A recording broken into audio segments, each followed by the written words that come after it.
Hello and welcome into the Armada training update, where the Jacksonville Armada will play their last spring season home match this Sunday against the Ottawa Fury. I'm Krissty Andaur. I'm Cole Pepper. It's a 4 o'clock kickoff, by the way, Community First Park on Sunday.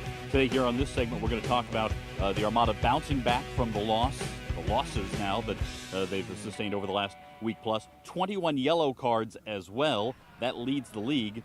And we're going to start with a conversation about possession for the Armada. Absolutely. They had 62% possession, but still lost 4-0. Well, they certainly had more of the ball. There's no doubt about that. In fact, if you watch the first 10 minutes of the match, the Armada basically had about 85% possession in that stretch. But ultimately, it's about who can get the ball in the net. And so that's a real factor for the Armada right now. They have possessed the ball, which means they're passing well. They're playing their style that they want well. But they've got to find a way to get that last shot, that last pass, that last touch to work. It's been tough since Cato went out of the lineup. They haven't scored. Absolutely. It seems a hard thing. They can possess, as you said, in the midfield. It's getting to that last third of the field, and obviously defending is a huge factor for them. Yeah, and defense is part of it. They've scored the 2 goals in Minnesota since Cato's injury. One of those was on a free kick. One of those was on sort of a broken field situation within the box. Both mean they've got guys who can really put a blast on the ball, Pascal Million, and then before that, Jamal Johnson. But the backside is something they've got to really work on. I don't think they're coordinated as they need to be right now. One point on this is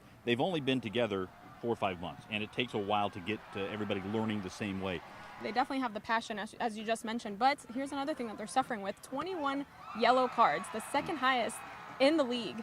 And most of those go to defenders, Fabricio Ortiz and Lucas Trejo. Yeah, Scaglia has had some as a defensive midfielder, and part of the reason that's happening is because they play this risk-reward system. They're going to leave guys open at the back. Sometimes they're professional fouls, and that's fine. You're basically eliminating a chance for a 1v1 situation. You're saving a probable goal.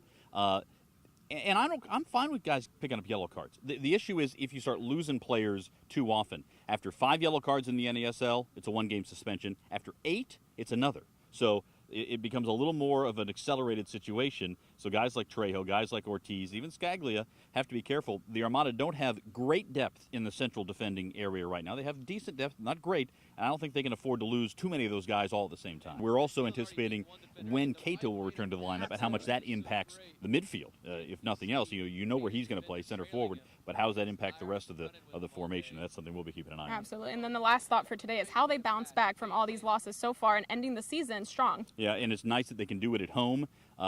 Really, this is the start of the fall season now. Even though the spring season has 2 more matches, this is the start of the fall season. It's about accumulating points from here on out. Hopefully the Armada can get this win against New York, all hopes, and end the spring season on a high note. And remember, New York will be coming back from Cuba, so they'll have a little bit of an obstacle to deal with as well. Thank you so much. We'll see you next week. I'm Krissty Andaur. I'm Cole Pepper. This is Armada Training Update.